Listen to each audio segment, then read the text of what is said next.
Good morning and welcome to Local Business Focus. I'm Sally Barker. Joining us this morning is Peter Trenaman from Groupsupport, proud station sponsor. Good morning, Peter. How are you, Sally? I'm well, thank you. Excellent, good to hear.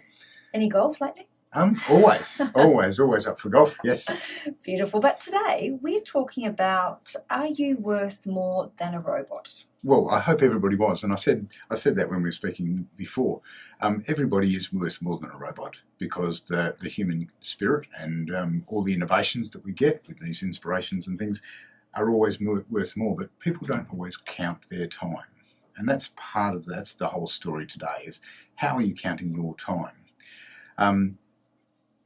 Couple of things. First is we spoke very early on about having a reliable guru, an expert that's by your side, that you can talk to, that you trust and have communication with.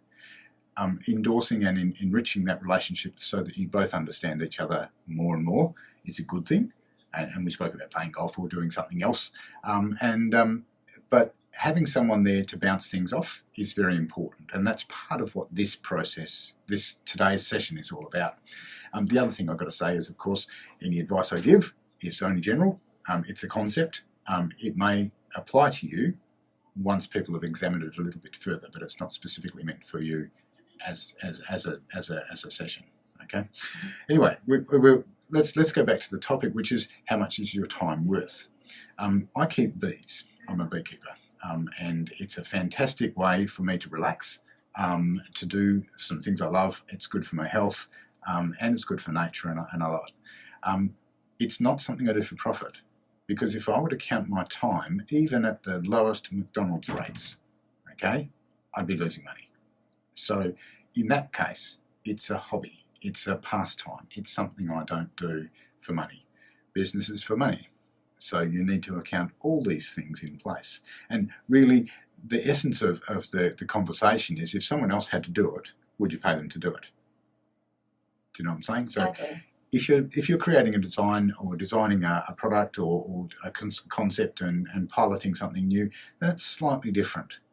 But repairing a printer, putting new ink in a printer, replacing paper, all those things that other people could do, why are you as a business owner doing it?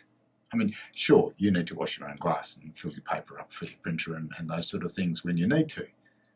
But is that what you're doing regularly to take up that time?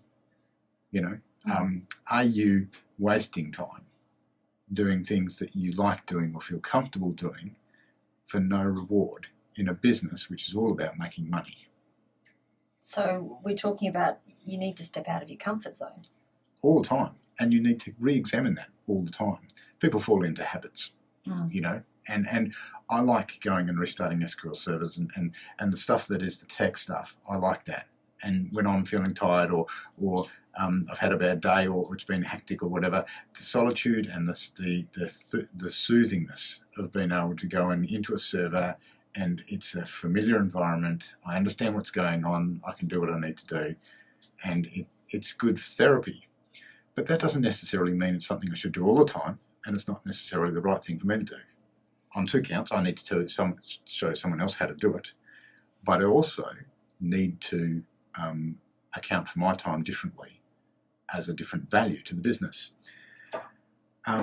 What do you do for relaxation, Sally? That's a really tough one, because I have been struggling with that at the moment. Really? Finding... Well, and that's the thing. It's an excuse, finding time. That's right. Have you played golf? Have you tried golf? I have tried. I did do golf lessons, yes. I used to swim and I used to do tennis, fitness, cardio tennis, all those kinds of things. Yep. Cycling, walking, so it's a hard one for me. That's exactly the point. So to be healthy, and we spoke about being healthy when we were speaking about playing golf and relaxing and doing those things. So in the same way, when we're looking at managing our time and managing the resources and the energy we're putting into the business, our time counts for things and should do, Let me give you a couple of examples. But first I say Mark Antony, who is the famous Mark Antony, is credited with saying that if you do what you love, you'll never work a day in your life. which is absolutely brilliant, but not for business. Mhm. Okay? As a business owner, it's the most foolish thing I've ever heard anybody quote, because it means that they're prepared to sacrifice their hourly rate or their hourly value to do something they love. Now, I love computers and I love the technology. I love the things that it can empower me to do. You know, I'm sitting here in a radio station with a surface in front of me. I'm connected to the world. I'm communicating with my daughter who's on the other side of Australia, you know, all at the same time. And that's technology, and that's brilliant. But to be economical and efficient and make money out of it, I need to step back from a bit of what I love and make a business out of it. So we spoke about Frank. Now, Frank's my archetypal customer, and everybody knows a Frank, and I recently had a very funny conversation with someone who actually personally knows a Frank, and she's never been able to look at Frank the same way since listening to these sessions. He was looking for the lowest cost UPS that money could buy.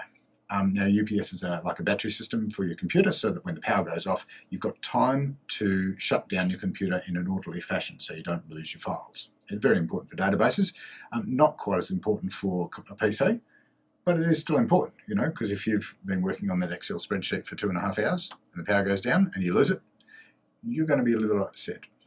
So Yes. anyway, so he ended up saving $20 from something we offered him, okay?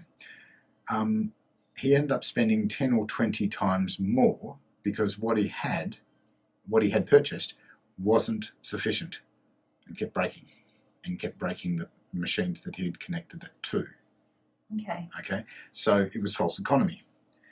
And he fitted it himself. Now, in one of the situations, he fitted one of the cables backwards, okay, which destroyed the machine. Okay, so there is an essence to say he would have been better to buy one of our units, okay, and to get one of my guys to spend an hour installing the unit safely, securely, properly. We take the warranty, we take the blame if something goes wrong, okay, and he can get on with doing his business, okay. But no, he likes fiddling around with electronics, so that's what he did, to his detriment. Thank goodness his wife is on our side and has been haranguing him about that since then, so he's learnt his lesson. The other Frank, and I've got to say this, has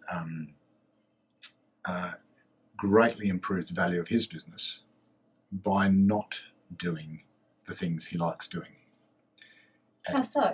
At every point in time, he says, can I get someone else to do it? To himself. Can I train someone else to do it? Is it going to be done more than once in the next year? If it's going to be done more than once in the next year, then that's excuse enough for him to train someone, to get someone else to do it, to pay someone else to do it, whatever. Because he values his time, and when he's doing his equations, he values his time at $250 an hour. Okay? Now, it doesn't really matter whether you value it at 40 or 50 or 150 or 1,000, but he values it at $250 an hour. And so his equation is, if I've got a piece of equipment that I'm installing that is worth less, okay, than $1,000, it's not worth my time even touching it, because I can get a little tech to come in for $100 an hour and connect it up for me. Yeah. You know, and then I can blame the tech if something goes wrong. Do you see what I'm saying? So, yes. Get things happening. Get things happening so that your business works better, so that you're more valuable to the business as a person, not a robot. It's about the robots are also not only just mechanics. They're about a system, about the procedures, the protocols. Okay, I have a colleague called James, and all he does all day is teach people how to set out their protocols and their procedures so that their staff can access them.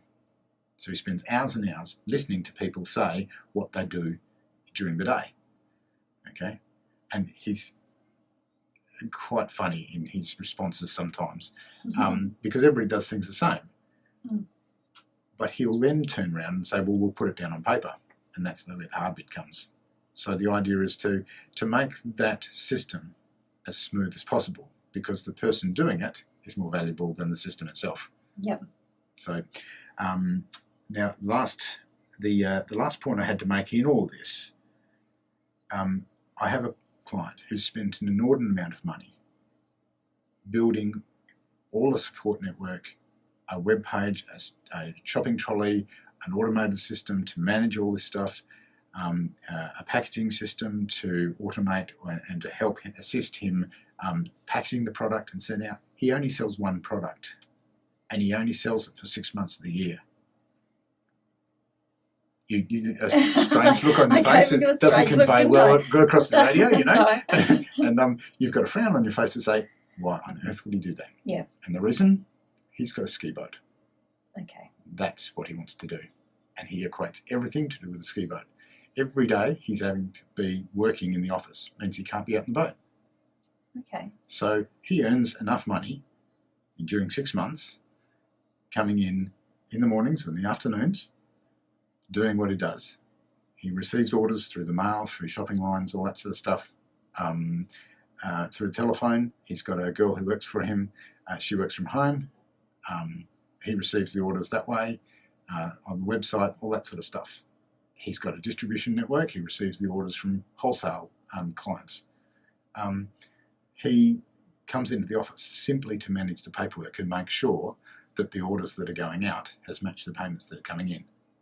So his time in the office is spent, you know, sort of maybe 2, maybe 3 hours a day. Okay, so he can go and play golf. He can play on his ski boat. He can do the things he wants to do. He goes, picks the kids up from school. Mm-hmm. Okay, because he spent the money to get the systems in place, because he's more important than all the systems. Do you see what I'm saying? Yes. So he's equated his time to say, I don't want to achieve, he don't want to be a millionaire. Well, he does, but I mean, that's a different matter. But he doesn't want to make $1 million every day, because he doesn't need it. What he wants is the quality of life. Yeah. You know, and I get back to that golf and encourage you to search for something, swimming or running or, you know, whatever you're doing, do it regularly. Yeah, that's it. That's the key. To get the balance. Be consistent. That's right.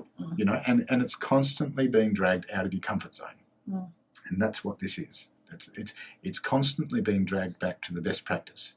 So ask your guru, ask your person you rely upon, ask not necessarily your friends, but the people you know in business. What can I do better? Mm. Test yourself. Are you afraid of asking that question?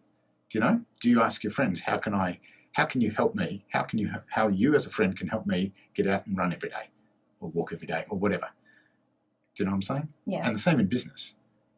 Ask your business people, friends, colleagues, what can I do better?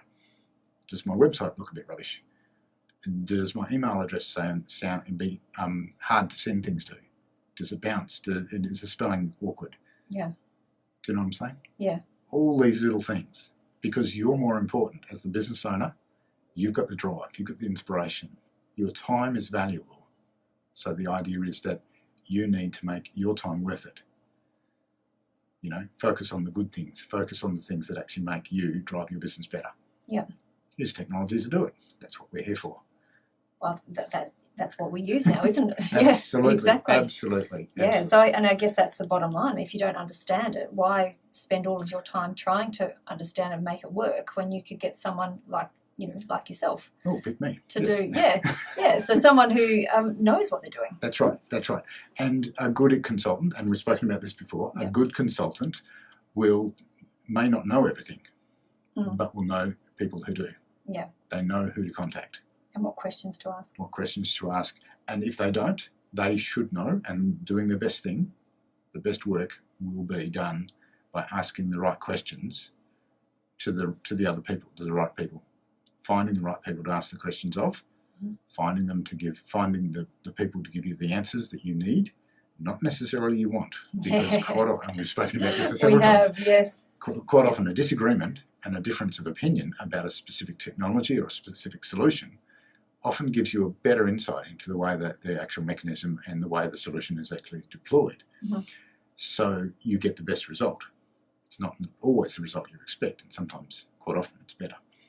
Perfect. And that brings me to our topic for next week, why you should employ the best. Absolutely. Yes, and people might disagree with what you say. But anyway, thank you so much for joining us on Local Business Focus. Peter Trenaman from Groupsupport, proud station sponsor. Thanks for having me, Sally. Pleasure.